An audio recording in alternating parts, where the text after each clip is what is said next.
प्यारे बच्चों, हमारे YouTube चैनल ओशियन क्लासेस में आपका स्वागत है। आज आपके लिए लाए हैं कुछ बहुत स्पेशल, बहुत ख़ास, बहुत अच्छे नए अंदाज में आपको मिलेगा कुछ नया जो आज तक आपने पढ़े नहीं है, अर्थात पढ़ते भी होंगे तो कम पढ़े हैं और कोई पढ़ाता भी होगा तो कम पढ़ाया होगा। अर्थात आप अभी तक पढ़े क्या होंगे? अर्थमेटिक। लेकिन आज हम पढ़ाएंगे आपको मेंसुरेशन। प्यारे बच्चों, मेंसुरेशन एक ऐसा टॉपिक है जो आता एग्ज़ामों में ज़्यादा है और पढ़ाया जाता कम है, बच्चे करते कम है। जिन बच्चों को आता है बहुत ज़्यादा आता है, जिनको नहीं आता बहुत कम आता है। मतलब गजब की बातें हैं इसमें, तो आज हम ऐसा बताएंगे हर किसी को आ जाए। तो प्यारे बच्चों, मेंसुरेशन की बात करेंगे जिसकी हिंदी होती है क्षेत्र मिति। इसमें हम किसके बारे में बात करेंगे? क्षेत्र के बारे में बात करेंगे। इसका मतलब होता है क्षेत्र मिति।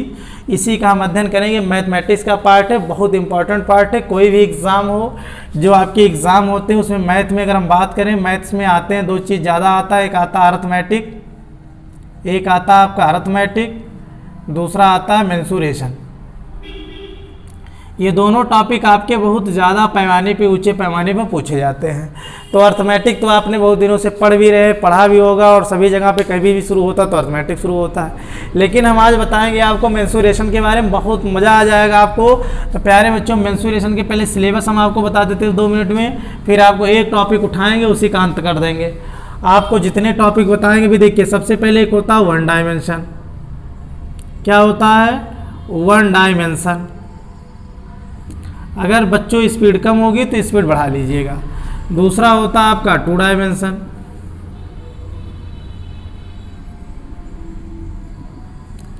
तीसरा होता है 3 डायमेंशन।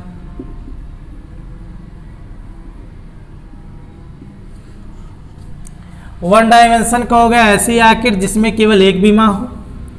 केवल कितनी बीमा हो? डायमेंशन मतलब होता है बीमा, केवल एक बीमा हो या एक बीमी आकृति कह सकते हैं। 2 डायमेंशन का मतलब जिसमें 2 बीमा हो। कितनी बीमा हो? 2 बीमा हो। इसमें कितने बीमा हो? 3 डायमेंशन, 3 बीमा हो। अब कुछ बच्चे बीमा को लेकर के कंफ्यूज होंगे। प्यारे बच्चों, से लंबाई एक बीमा है, चौड़ाई एक बीमा है, ऊंचाई एक बीमा है। अगर हम बीमा की बात करें, बीमा कौन है? तो आपकी लंबाई, चौड़ाई, ऊंचाई आपकी क्या कहलाते हैं? बीमा कहलाते हैं। तो अगर हम बात करें ऐसी आकृति जिसमें केवल लंबाई हो, केवल क्या हो? लेंथ हो, लंबाई हो, ऐसे को हम क्या कहेंगे? आपको 1 डायमेंशन कहेंगे। ऐसी आकृति जिसमें 2 हो, क्या हो? लंबाई के साथ साथ चौड़ाई भी हो, ऐसी आकृतियों को हम क्या कहेंगे? द्विविमीय आकृति। ऐसी आकृति जिसमें लंबाई के साथ साथ चौड़ाई के साथ साथ ऊंचाई भी शामिल हो, ऐसी आकृतियों को हम क्या कहेंगे? 3 डायमेंशन, त्रिविमीय आकृति। प्यारे बच्चों, ऐसी आकृति का नाम बताओ जिसमें केवल तो केवल लंबाई हो। अगर हम ऐसी बात करें, बताइए ऐसी कोई आकृति आप बताइए जिसमें केवल लंबाई हो, उसी को मनविमीय कहेंगे, 1 डायमेंशन कहेंगे। तो आप बताना होगा। तो प्यारे बच्चों, इसमें आता है रेखा, एक सरल रेखा। एक सरल रेखा में क्या होता है? केवल लेंथ होती, लंबाई होती, इसमें चौड़ाई ऊंचाई नहीं होती, इसलिए इसे एक बीमी आकृति कहते हैं। हम रेखा को अलग पढ़ेंगे। और रेखा के बारे में बात करें तो सबसे छोटी ज्यामिति की इकाई बिंदु होती है। एक प्रश्न बहुत ज़्यादा पूछा जाता है, ज्यामिति की सबसे छोटी इकाई क्या होती है? तो आप बताएंगे सबसे छोटी इकाई, अगर हम पूछे इकाई छोटी वाली, तो आप बताएंगे क्या होती है? बिंदु होती है। एक बिंदु के अंतर्गत कितने अंश का कोण बना होता है? तो 360 अंश का कोण बना होता है। और एक सरल रेखा कितने अंश का कोण बना होता है? तो 180 अंश का कोण बना होता है। ठीक, इतनी बात समझ में आई। दूसरी बात करेंगे, रेखाखंड किसे कहते हैं? तो प्यारे बच्चों देखिए, इसे हम क्या कहते हैं? इसे रेखा कहते हैं। इसे क्या कहते हैं? रेखा कहते हैं। इसी रेखा से एक खंड काट लेते हैं तो इसे हम रेखाखंड कहते हैं। इसे हम क्या कहते हैं? रेखा खंड कहते हैं। इतनी बात समझ में आई। आगे हम बढ़ेंगे रेखा के बारे में, आगे तो पढ़ेंगे ही। मैंने जैसा कि आपको बताया कि रेखा के बारे में बहुत आगे पढ़ेंगे, लेकिन इसके बाद हम आगे पढ़ेंगे क्या? द्विविमीय आकृति और त्रिविमीय आकृति। ये तो आपने जान लिया, इसके अंतर्गत एक रेखा आ गई। तो रेखा के बारे में मैंने इतना बता दिया। अब वो 2 डायमेंशन ऐसे आकृति होता है जो द्विविमीय आकृति हो। सबसे पहले ऐसी आकृति जिसमें द्विविमीय हो, तो आप बताएंगे वर्ग। दूसरा बताएंगे आप आयत। तीसरा बात करेंगे चतुर्भुज। चौथा बात करें, चतुर्भुज में सब आएगा। एक आएगा समचतुर्भुज, दूसरा आएगा समांतर चतुर्भुज, अगला आएगा समलंब चतुर्भुज। समलंब चतुर्भुज नोट कर डालिए। ये सारी चीज़ों को हम पढ़ा के एकदम खत्म कर देंगे। आगे आएगा त्रिभुज, आगे क्या आएगा त्रिभुज, पांचवा आएगा वृत्त, और जो सबसे खास होगा एक आएगा, स्टार लगा लीजिए इसमें, बहुभुज। कभी पूछा जाए बहुभुज कैसी आकृति होती है तो द्विविमीय आकृति होती है, भी सब हम बताएंगे। जैसे वर्ग, आयत, चतुर्भुज, त्रिभुज एक प्रकार के बहुभुज है। इतनी बात समझ में आई? तो हमें सबसे इम्पॉर्टेंट है इसमें बहुभुज। आगे हम बात करेंगे लंबाई चौड़ाई ऊंचाई, ऐसी आकृतियाँ बताओ जिसमें लंबाई चौड़ाई ऊंचाई तीनों हों। तो सबसे पहले बात आएगी घन, लिख लीजिए सब लोग। दूसरा आएगा घनाभ, तीसरा आएगा बेलन, चौथा आएगा शंकु, पांचवा आएगा छिन्नक, सातवां आएगा प्रिज्म, आठवां आएगा पिरामिड, नौवां आएगा नदी, नहर, बांध, दसवां आएगा समचतुष्फलक,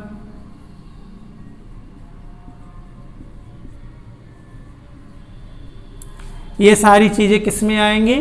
आपके आएंगे 3 डायमेंशन। इन सब में प्यारे बच्चों क्या होती है? 3 विमा होती है, यानी लंबाई भी होता, चौड़ाई भी होता, ऊंचाई भी होता। इतनी बात समझ में आई?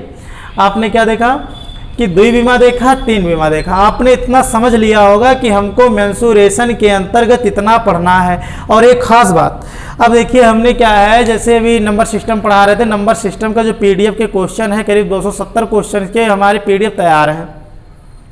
अब आप सोचोगे हमको मिलेगा कैसे? तो आप सोच रहे होंगे हमको मिलेगा कैसे, तो आपको मिलेगा टेलीग्राम पर। तो प्यारे बच्चों हमारे टेलीग्राम को ज्वाइन करिए, हम जल्द ही जल्द आपको पीडीएफ सेंड करने वाले हैं उस पर। जल्दी सब लोग हमारे टेलीग्राम चैनल को ज्वाइन कर लीजिए। टेलीग्राम चैनल का नाम है ओशियन क्लासेस। आप टेलीग्राम में जाएंगे, ओशियन क्लासेस सर्च करेंगे, ओशियन क्लासेस अयोध्या सर्च करेंगे, दोनों पर हम आपको मिल जाएंगे। और ऐसे कंडीशन में क्या होगा, हम आपको पीडीएफ इसके देते रहेंगे। इतनी बात समझ में आई? जल्दी सब लोग ज्वाइन कर लीजिए, नहीं तो आपका लॉस होगा। एकदम सब निःशुल्क है, सब कुछ प्यारे बच्चों हम इस पर निःशुल्क करने का प्रयास कर रहे हैं। आपको क्लास सारी निःशुल्क होंगी, पीडीएफ निःशुल्क होंगे, सब कुछ निःशुल्क होगा। इतनी बात समझ में आई सबको? चलिए अब हम शुरू करेंगे 2 डायमेंशन। इसको हम क्या पढ़ेंगे? बाद में पढ़ेंगे। यहीं से शुरू करते हैं 2 डायमेंशन, जो मेंसुरेशन का पार्ट है, जहाँ से एसआई, यूपी टेट, आपके यूपीपी, लेखपाल, रेलवे, वीडियो, सब में, वीडियो में तो मैथ आता नहीं है लेकिन रीजनिंग आता है, और रीजनिंग में कुछ ऐसे पार्ट होते हैं जो मैथ से रिलेटेड होते हैं। ये सारी चीज़ें आती हैं। तो आपको सबसे पहले मेहनत करना है। जहाँ भी मैथ आता तो ऐसा हो नहीं सकता कि वहाँ मेंसुरेशन ना आए।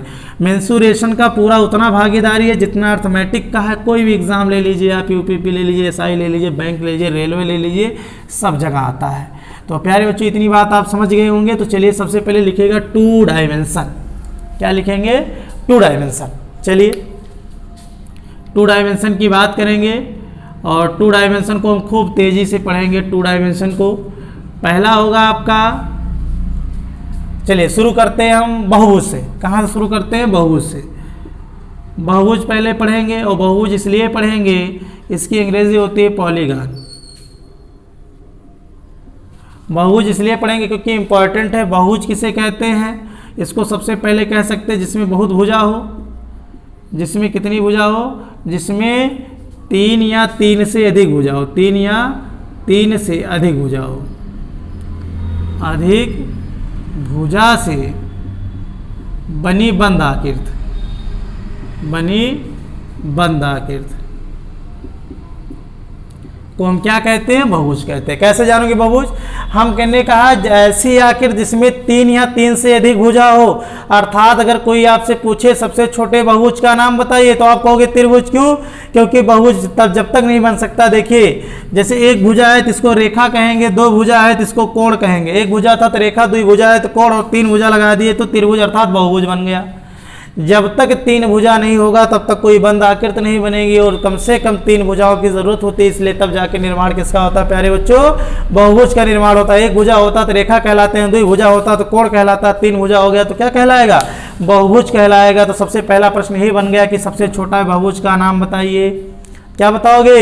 लिख लीजिए सबसे छोटे बहुभुज का नाम। सबसे छोटे बहुभुज का नाम क्या है? तो आप तुरंत बता देंगे त्रिभुज। चतुर्भुज प्यारे बच्चों क्या एक प्रकार का बहुभुज है जिसमें 4 भुजाएं, पंचभुज एक प्रकार का बहुभुज जिसमें 5 भुजाएं हैं, अष्टभुज एक प्रकार का बहुभुज है जिसमें कितनी भुजाएं हैं, 8 भुजाएं। इतनी बात समझ गए आप लोग। तो बहुभुज के बारे में आपने क्या जाना कि बहुभुज तभी बन सकता है जिसमें कम से कम 3 भुजा हो, अधिक कोई सीमा नहीं, अनलिमिटेड बना डालो जितना बना पाओ। और उसके बाद सबसे छोटी भुजा क्या बहुभुज क्या कहलाएगा, त्रिभुज कहलाएगा। इसके बाद आगे बढ़ते चले जाएंगे। इतनी बात समझ में आ गई होगी एकदम अच्छे से। चलिए अब आगे बढ़ते हैं। बहुभुज 2 प्रकार के, बहुभुज कितने प्रकार के, बहुभुज 2 प्रकार के। कौन कौन, उत्तल और अवतल, तल और अवतल। इसमें बस इतना लिख लीजिए 180 प्लस होता है, ये 180 माइनस होता है। ऐसा बहुभुज जिसमें क्या हो, ऐसा बहुभुज जिसमें कोई अंतःकोण का मान जो है, प्रत्येक अंतःकोण को हम ले लें 180 से कम हो। जैसे त्रिभुज ले लीजिए, त्रिभुज के तीनों कोणों का मान 180 होता है, अर्थात ये कोण बहुत होगा। चलिए 60 कर दिए, 70 कर दिए तो ये 50 हो गया, अर्थात प्रत्येक कोण का मान 180 से कम है कि नहीं है, तो आप कहोगे है। तो प्यारे बच्चों इसलिए क्या हो गया, ये उत्तल हो गया। और ऐसे समझ में आ गया कि नहीं समझ में, जैसे आपने ले लिया वर्ग, प्रत्येक कोण 90 का हो गया, प्रत्येक कोण कितने का हो गया, 90 का हो गया। ऐसे कंडीशन में क्या हो गया, उत्तल हो गया। तो हमको पढ़ना केवल उत्तल है, हमको क्या पढ़ना है, उत्तल है। केवल मैंने प्रकार बता दिया। ऐसा कोई बहुभुज जब आएगा जिसका क्या होगा, अंतःकोण 180 प्लस होगा, ऐसे हम क्या कहेंगे उसे, तब जाके अवतल कहेंगे। इतनी बात समझ में आया। चलिए हमको पढ़ना है उत्तल। अब उत्तल में सबसे पहले हमें क्या पढ़ना, बहुभुज जानेंगे। बहुभुज है कौन कौन और बहुभुज में पूछा क्या जाता है। तो प्यारे बच्चों बहुभुज में सबसे पहले बात आती है कोण पर आधारित प्रश्न। क्या आता है, कोण पर आधारित प्रश्न। सबसे पहले हमें जानना होगा अंतःकोण। बहुभुज के हमें क्या जानने होंगे, बहुभुज के जानने होंगे अंतःकोण। अब ये बहुभुज भी 2 प्रकार का ऐसे जनरली देखिए, एक सम होता है और एक विषम होता है, सम और विषम। सम बहुभुज किसे कहते हैं, जिसके प्रत्येक भुजा बराबर हो, प्रत्येक भुजा क्या हो, बराबर हो।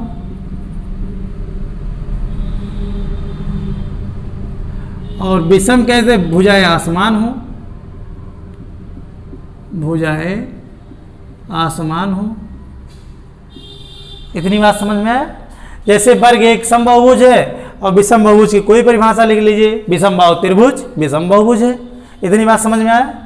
चलिए अब बहुभुज में हम सबसे पहले बात करते हैं अंतःकोण पर आधारित प्रश्न। किस पर, अंतःकोण।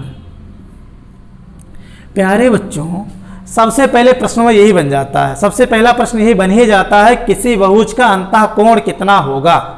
तो सबसे पहले देखिए अंतःकोण क्या होता है, तो लिख लीजिए किसी बहुभुज का जो अंतःकोण होता है n-2 × 180 होता है। अंतःकोण ना लिख के अंतःकोण का योग लिख लीजिए। किसी बहुभुज का जो अंतःकोण का योग कितना होता है, n-2 × 180। इसका मतलब क्या हुआ, जैसे आपसे कह दिया जाए एक बहुभुज है जिसमें 4 भुजाएं हैं, या एक बहुभुज है जिसमें 12 भुजाएं हैं, उसके प्रत्येक अंतःकोणों का योग कितना होगा। इसका मतलब क्या हो गया, किसी भी बहुभुज के अंतःकोणों का योग कितना होता है, n-2 × 180। और जहाँ n इक्वल टू हो यार, n इक्वल टू क्या है, आप बताएंगे भुजाओं की संख्या। n क्या है, तुरंत आप बताएंगे उस बहुभुज में भुजाओं की संख्या। तो प्यारे बच्चों चलिए हम बात करते हैं, एक आकृति लेते हैं जिसका नाम है त्रिभुज। अगर आपसे कोई कहे त्रिभुज में कितने, त्रिभुज के अंतःकोणों का योग, अंतःकोणों का योग। देखिए इसको हम थोड़ा धीरे बताएंगे, जिन बच्चों को पता होगा वो तुरंत स्पीड बढ़ा लेंगे, और जिनको नहीं पता होगा एकदम बढ़िया बना डालिए। एक आज बहुभुज खत्म करेंगे। देखिए ऐसा होगा, एक वीडियो में एक आपको डेली मिलेगा, एक आकृति मिलेगी आपको, पर डे आपको एक आकृति मिलेगी। अच्छा मान लेते हैं कुछ बच्चे छूट गए, बाद में आए, उनको मिला, जैसे जाके प्रिज्म पढ़ रहे हैं और उस दिन मिले, तो क्या करेंगे, तुरंत ओशियन क्लासेस को सब्सक्राइब करेंगे, ओशियन क्लासेस पे क्लिक करेंगे, प्लेलिस्ट ऑप्शन पे जाएंगे, प्लेलिस्ट में मेंसुरेशन पे जाएंगे, मेंसुरेशन में 2D 3D का अलग अलग फाइल होगा, और अलग अलग फाइलों में अलग अलग क्या होंगे, आपके टॉपिक दिए गए होंगे। टॉपिक को सेलेक्ट करके आप पढ़ लीजिएगा। इतना आप कर सकते हैं, सब कुछ निःशुल्क है बिल्कुल। आपको केवल क्या करना है, उसके बदले में शेयर करना, लाइक करना, सब्सक्राइब करना है। इतनी बात समझ में आई। त्रिभुज में त्रिभुज क्या लिखा है, त्रिभुज के अंतःकोणों का योग कितना होगा। तो प्यारे बच्चों यहाँ तुरंत लिखिए n माइनस 2 गुणे 180। अगर हम n की बात करें n कितना रखा जाएगा, तो आप कहोगे 3 रखा जाएगा। कितना रखा जाएगा, तो n की वैल्यू 3। तुरंत 3 माइनस 2 गुणे 180 हो गया। तो बच्चों 3 से जब 2 गया तो 1 हो गया, गुणे 180 हो गया। अर्थात तुरंत आप बताओगे त्रिभुज के अंतःकोणों का योग कितना होता है, 180 अंश। अच्छा, यही त्रिभुज अगर समबाहु त्रिभुज होता, समबाहु त्रिभुज के प्रत्येक अंतःकोण का योग, इसको भी साथ में देखते चलिए। प्रत्येक अंतःकोण का योग, अंतःकोण का योग, कोण का योग। देखिए अगर हम ये चीज कहें, अगर दो प्रकार का मैंने त्रिभुज बना दिया, ये बना दिया, ये 4 दे दिया, 8 दे दिया, 8 4 12, इसको 10 दे दिया, ये 4 दे दिया, ये 4 दे दिया, 4 दे दिया। तो देखिए दोनों मैंने किस प्रकार के त्रिभुज बनाए। एक त्रिभुज ऐसा था समबाहु है, एक विषमबाहु है। अगर समबाहु का पूरे अंतःकोणों का योग जानना चाहे तब भी बता दोगे, विषमबाहु के अंतःकोणों का योग जानना चाहे कोई तब भी बता दोगे। यानी दोनों के अंतःकोणों का योग कितना होगा, 180 होगा। कोई कहे त्रिभुज ए और त्रिभुज बी, ए का भी अंतःकोणों का योग 180 होगा, बी के भी अंतःकोणों का योग 180 होगा। इतनी बात समझ में आई। तो इतनी बात समझ में आई। दोनों के अंतःकोणों का योग कितना होगा, 180 होगा दोनों के। लेकिन जब कहा जाए प्रत्येक अंतःकोण, तो इसमें तो प्रत्येक अंतःकोण का मान बताया जा सकता है, लेकिन इसमें प्रत्येक अंतःकोण का मान नहीं बताया जा सकता। इतनी बात समझ में आई। तो अंतःकोण प्रत्येक का मान तभी बता सकते हैं जब वो समबाहुज हो। कोई भी समबाहुज हो उसका प्रत्येक अंतःकोण निकल सकता है। तुरंत इसके लिए सूत्र है n माइनस 2 गुणे 180 बटे n, अर्थात जितनी भुजाएं उसी से हम क्या कर दें, भाग दे दें। n की वैल्यू 3 थी, 3 से 2 घटाए, गुणे 180 बटे n कर दिया, यानी n मतलब 3, 3 से काट दिए, 60 आ गया, ये घट गया, आंसर आ गया 60 अंश। अर्थात आपने क्या देखा कि समबाहुज यानी इस त्रिभुज के प्रत्येक अंतःकोण का मान 60 60 60 हो जाएगा। इतनी बात समझ में आई कि नहीं आई। लेकिन इसका हम प्रत्येक अंतःकोण नहीं निकाल सकते। इतना कंफर्म हो गया बच्चों, बहुत अच्छा, वेरी गुड। अब त्रिभुज का निकल गया, अब आगे चलते हैं।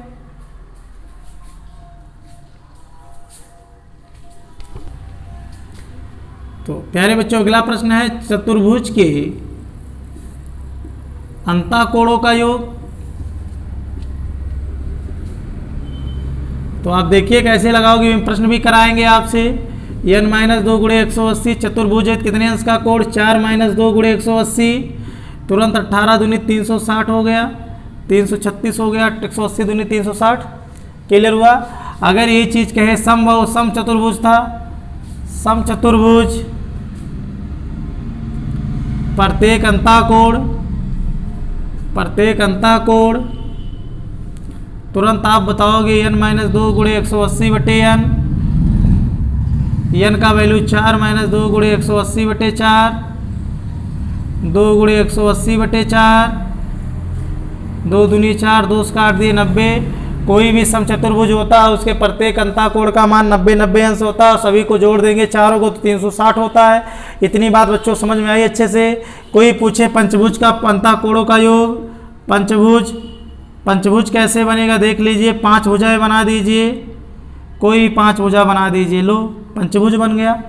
अब इसके अंतःकोणों का योग कितना होगा पंचभुज के, तुरंत n माइनस 2 गुणे 180, n की वैल्यू 5 है, 5 माइनस 2 गुणे 180, यानी जितनी भुजा रहेगी उसी से 2 घटा के गुणा कर दीजिएगा। 18 3 540 कितना हो गया, 18 3 54 540 अंश हो गया। इतनी बात समझ में आई सबको कि नहीं आई। यानी कभी भी अंतःकोणों का योग निकाल ले जाओगे, बहुत अच्छा, वेरी गुड, निकाल ले जाओगे, हमें पूरा विश्वास है। तो प्यारे बच्चों एक प्रश्न बताइए, एक प्रश्न हम आपको बोल रहे हैं और प्रश्न को आपको बताना होगा। अगर आप बताना चाहते हैं तो तुरंत बताइए। चलिए लिखिए प्रश्न। किसी समबाहुभुज का, किसी समबाहुभुज का, किसी समबाहुभुज का अंतःकोणों का योग, अंतःकोणों का योग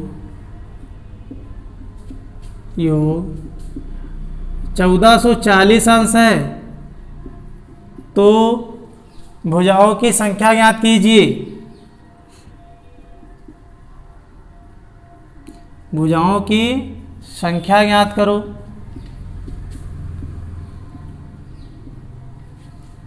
क्या बताओगे? तुरंत जानोगे कोई भी समबाहुभुज है जिसके प्रत्येक अंतःकोण को जोड़ने के बाद 1440 होता है तो भुजाओं की संख्या कितनी होगी? तुरंत आप n-2 × 180 बराबर 1440 लगा दोगे, कर ले जाओगे। फिर n-2 बराबर कितना हो गया? बराबर लगाओ, 1440 इधर आएगा तो भाग करेगा, 18 8 144, सही है ना? 18 8 कितना होता है? 144 होता है। n बराबर कितना हो गया? 8 + 2 हो जाएगा, यानी 10, यानी क्या होगी भुजाओं की संख्या? तुरंत आप लिखोगे भुजाओं की संख्या 10 होगी, कर ले जाओगे। आप इतनी बात समझ गए। अब चलिए किसी भी बहुभुज के अगर अंतःकोणों का योग या प्रत्येक अंतःकोण निकालना होगा प्यारे बच्चों, लगा ले जाओगे। बहुत अच्छा, लगा ले जाएंगे। तुरंत आप कमेंट बॉक्स में टाइप करिए यस, और जितने भी लोग टाइप करेंगे तुरंत हम उनको क्या होगा, जितने भी लोग लगा सकते हैं उनके हम कमेंट को जरूर लाइक करेंगे। चलिए आगे चलते हैं, हम आगे बढ़ेंगे। अब लिखेंगे बहुभुज के बाह्य कोण कैसे निकालते हैं। तो चलिए सबसे पहले बहुभुज के बाह्य कोण को देखते हैं। बाह्य कोण, एक शब्द साफ साफ लिख दीजिए, सदियों बहुभुज के बाह्य कोण का योग कितना होता है? बाह्य कोण का योग 360 होता है किसी भी बहुभुज के। देखिए तो साफ साफ, किसी भी बहुभुज के, किसी बहुभुज के बाह्य कोण का योग कितना होता है? हमेशा 360 अंश होता है। वो बहुभुज कैसा भी क्यों ना हो, लेकिन उसके प्रत्येक अंतःकोण का मान कितना होगा? प्रत्येक बाह्य कोण का मान कितना होगा? 360, चाहे त्रिभुज हो, चतुर्भुज हो, पंचभुज हो, षष्ठभुज हो, अष्टभुज हो, कोई भुज हो, प्रत्येक अंतःकोण का अगर पूछा जाए टोटल सभी का योग कितना होगा? 360 होगा बाह्य का। अगर कहा जाए समबाहुभुज के, समबाहु क्या लिखा है भाई? बहुभुज, समबाहुभुज के प्रत्येक बाह्य कोण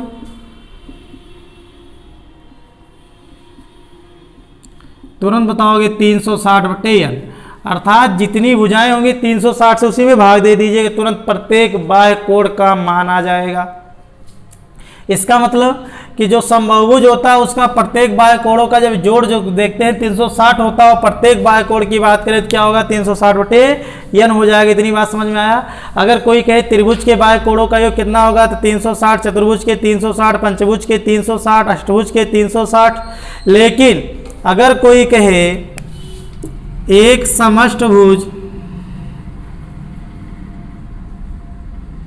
अष्टभुज के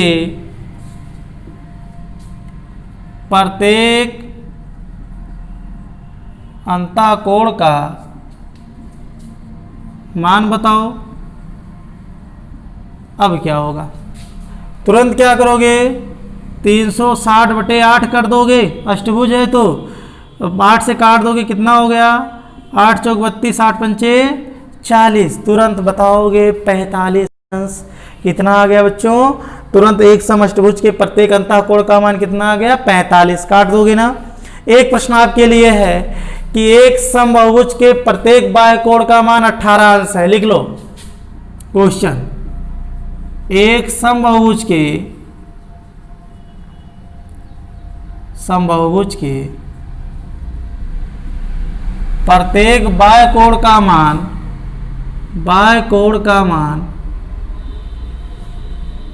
18 अंश है, तो भुजाओं की संख्या बताओ। सब लोग लिख डालो। एक समबाहुभुज के प्रत्येक बाह्य कोण का मान 18 अंश है, तो भुजाओं की संख्या क्या होगी, यही आपको बताना है। इसका आंसर आप कमेंट बॉक्स में जरूर टाइप करिएगा। हम आपके जरूर आपके कमेंट को लाइक करेंगे, रिप्लाई भी देंगे, लेकिन तब जब आपका आंसर सही होगा तब। सब लोग इसको तुरंत कमेंट बॉक्स में टाइप करिए। आगे बढ़ते हैं।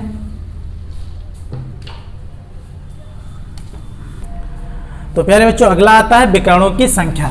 अगर कभी पूछे बहुभुज के विकर्णों की संख्या, विकर्ण की संख्या कैसे निकालते हैं, तो कभी भी किसी बहुभुज के विकर्ण की संख्या के लिए आप सूत्र लिख लीजिए n × n - 3/2। यानी कोई बहुभुज हो उसमें कितने विकर्ण हैं, विकर्ण किसे कहते हैं, दो विपरीत शीर्षों को मिलाने वाली रेखा को विकर्ण कहते हैं, है ना। दो विपरीत शीर्षों को मिलाने वाली रेखा को विकर्ण कहते हैं। उसकी डायगोनल की संख्या जब पूछे तो क्या बताओगे, जैसे कोई कहे त्रिभुज के विकर्ण की संख्या, विकर्ण की संख्या क्या होगी, तुरंत आप एक त्रिभुज बनाएंगे और इसमें विकर्ण की संख्या आप बताओ कितना होगा। तो नहीं अगर बना पा रहे हो तो क्या करोगे, तुरंत 3 × 3 - 3/2 अर्थात 3 × 0/2 अर्थात आंसर आ गया आपका 0। क्यों, क्योंकि त्रिभुज में कोई विकर्ण होता ही नहीं है। क्यों नहीं होता है, आप इस शीर्ष से इसको मिलाओगे जब, कोई मिला नहीं मिला, भुजा हो गई हो, यानी त्रिभुज में विकर्ण नहीं होते हैं। अगर कोई चतुर्भुज में विकर्ण पूछे, चतुर्भुज के विकर्ण की संख्या, तुरंत आप बताओगे चतुर्भुज में विकर्ण की संख्या 4 - 4 माइनस क्या होगा 3/2, 2 दूनी 4 हो गया, 2 घट गया, आंसर आ गया 2। कैसे देख लीजिए, कैसे ये आपका कोई चतुर्भुज है, 2 विकर्ण बन गए, बना कि नहीं बना। पंचभुज कोई पूछे, पंचभुज में विकर्ण की संख्या, तुरंत फार्मूला उसे बता दोगे n × n - 3/2, तुरंत तो क्या करेगा 5 × 5 - 3/2 और ये वाले ये 2 कट जाएगा, आंसर आएगा 5। अर्थात पंचभुज में विकर्णों की संख्या कितनी है 5। आप ना बना पाओ तो लो देख लो, ये पंचभुज बना दिया मैंने कोई। अब इसमें विकर्ण देख लीजिए, अगर सबको 1 2 3 4 5 हो गए ना 5 विकर्ण। पंचभुज में कितने विकर्ण 5 विकर्ण। षष्ठभुज में कितने विकर्ण, तुरंत आप क्या करोगे n × n - 3/2, तो 6 × 6 - 3/2, 3 त्रिका 9 हो गए। अगर कोई पूछे षष्ठभुज में कितने विकर्ण, तो आपको चलिए होमवर्क है, आप बताइए अष्टभुज में कितने विकर्ण। आप होमवर्क है, आप लोग लिखिए अष्टभुज में कितने विकर्ण होंगे।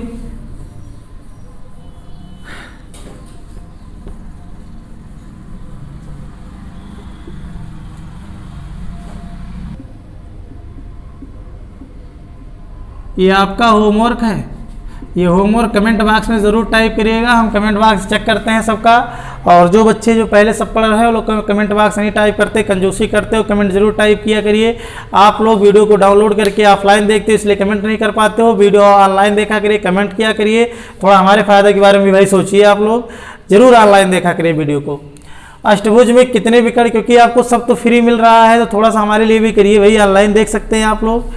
तो प्यारे बच्चों अष्टभुज में विकर्णों की संख्या आप कमेंट बॉक्स में टाइप करिए। आगे चलते हैं, हम कुछ प्रश्न और करवाते हैं। जैसे ऐसे प्रश्न बनता है, कह दिया, क्या कह दिया आपसे, कह दिया एक बहुभुज है जिसमें 27 विकर्ण हैं। एक बहुभुज है जिसमें 27 विकर्ण है, जिसमें 27 विकर्ण है, तो भुजाओं की संख्या,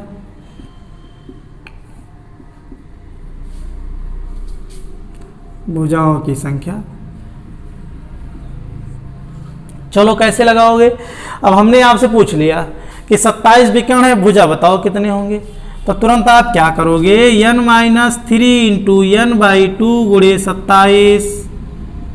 अब ये 27 दूना कितना हो गया, n × n - 3 बराबर 27 दूना 54। अब देखिए यहाँ पे बन गया ये कि n × n - 3 बराबर 54। अब यहाँ पे चाहो तो आप n का गुणा करवाओगे तो n² - 3n - 54 बराबर 0, द्विघात समीकरण बन गया, जिसे आप चाहे गुणनखंड विधि से चाहे श्रीधराचार्य विधि से हल कर सकते हैं। लेकिन ये सब आप ना करिएगा, इतना रोक दीजिएगा। और यही ऑप्शन दिया होगा, मान लेते उसमें दे दिया 9 भुजा, दूसरा दे दिया 8 भुजा, तीसरा दे दिया 7 भुजा, चौथा दे दिया 6 भुजा। तो यहाँ जब 6 का मान रखोगे, n का वैल्यू मान लो एक बार 6 रखोगे, तो 6 × 6 - 3 यानी 6 3 18, 54 नहीं हो रहा है, इसका मतलब 6 गलत है। 8 रखोगे तो 8 × 8 - 5, 8 से 5 गया तो 8 से 3 गया तो 5 आया, और 8 पंचे 40 हो गया, 40 ये जबकि 54 हो रहा है, इसलिए फिर लास्ट में क्या रखोगे 9। जैसे ही 9 रखोगे, 9 - 3 गुण बराबर 54, तुरंत हो गया 9 × 6 = 54, दाया पक्ष बराबर बाया पक्ष, अर्थात आंसर 9 सही। ये आपका हो गया, उत्तर की जांच करके आंसर लगा दोगे। और दूसरा आपका क्या हो गया कि आप इसको क्या करोगे, ओपन करोगे ये आपका इतना बनेगा। अब यहाँ दो घात समीकरण बन गया। जिन बच्चों को गुणनखंड करना आता होगा वो कल ले जाएंगे। गुणा करिए 54 हो, जोड़िए घटाइए 3 हो। ऐसे ही तो होता है कि आप दो घात समीकरण हल करने का तरीका है कि यहाँ पे गुणा करिए 54 आवे, जोड़ो घटाओ तो 3 आवे, तो तुरंत आपका बनेगा n square minus 9n minus plus 6n minus 54 बराबर 0। अब -6 प्लस -9 प्लस 6 का गुणा करेंगे -54 आएगा, घटाएंगे जोड़ेंगे तो 3 आएगा। और यहाँ दो का पेयर बना लेते हैं, n इंटू n माइनस 9 हो गया। अगले में 6 कामन लेते हैं, n माइनस 9 हो गया, n बराबर -6, n बराबर 9। तो यहाँ माइनस वाला तो लेंगे नहीं, इसलिए आंसर आ गया n बराबर 9। चाहे हंस कर लो चाहे हंस कर लो। तो प्यारे बच्चों इतनी बात आपको समझ में आएगा। विकर्णों की संख्या अंतः कोण पे आधारित, बाह्य कोण पे आधारित सभी प्रश्न सीख लिए। एक हम करा देते हैं विविध। विविध में क्या होगा, अंतः कोण बाह्य कोण इन सब पे क्या होंगे, शामिल प्रश्न दिए होंगे। जैसे देखो कैसे, तो प्यारे बच्चों एक प्रश्न देखिए विविध में क्या है, एक समबाहुभुज के प्रत्येक अंतः कोण बाह्य कोण से 60 अधिक है तो भुजाओं की संख्या, यानी प्रत्येक अंतः कोण जो बाह्य कोण से 60 अधिक है तो भुजाओं की संख्या। तुरंत यहाँ आप क्या करोगे देखिए अच्छे से, तुरंत लिखोगे अंतः कोण और यहाँ एक शब्द जरूर जोड़िएगा प्रत्येक माइनस प्रत्येक बाह्य कोण, बाह्य कोण दोनों का अंतर कितना बच्चों 60 अंश कहा है ना। तो आप प्रत्येक अंतः कोण का वही सूत्र लगा दीजिए, n इंटू एन माइनस क्या होता है आपका गुणे 180 बटे n, यहाँ हो गया 360 बटे n बराबर 60 अंश। n उधर चला गया, n उधर चला गया और यहाँ पे 180 कॉमन हो गया, तो n माइनस 2 माइनस 180 दूना हो गया बराबर 60n हो गया। ऐसे ही तो होगा। देखिए कैसे होगा, हमने एक काम दो लाइन में का काम एक में किया, 180 कॉमन किया तो यहाँ पे क्या बचा, n माइनस 2 बचा, यहाँ पे 2 बचा। अब आगे देखिए 6 3 18 हो गया, गुणा कर लीजिए 3n माइनस 2 2 4 हो गया और 4 3 12 बराबर n। ये n अब इधर आएगा तो 2n बराबर 12, n बराबर भुजाओं की संख्या क्या है 6, अर्थात वो क्या है षष्ठभुज है। आ गया इतनी बात समझ में, बहुत अच्छा, वेरी गुड। एक प्रश्न और हम देते हैं जो होमवर्क होगा आपका। तो प्यारे बच्चों आज का लास्ट क्वेश्चन क्या है कि एक समबाहुभुज का प्रत्येक अंतः कोण बाह्य कोण के 11 गुने के बराबर है, यानी एक समबाहुभुज का प्रत्येक अंतः कोण बाह्य कोण के 11 गुने के बराबर है तो बहुभुज में भुजाओं की संख्या। ये आपका होमवर्क है, इसे आप करके कमेंट बॉक्स में ज़रूर टाइप करिएगा। अगर आएगा नहीं आएगा तब भी करिएगा, हम ज़रूर आपको बताएंगे। ठीक, आज के लिए इतना ही। क्या है, धन्यवाद, जय हिंद।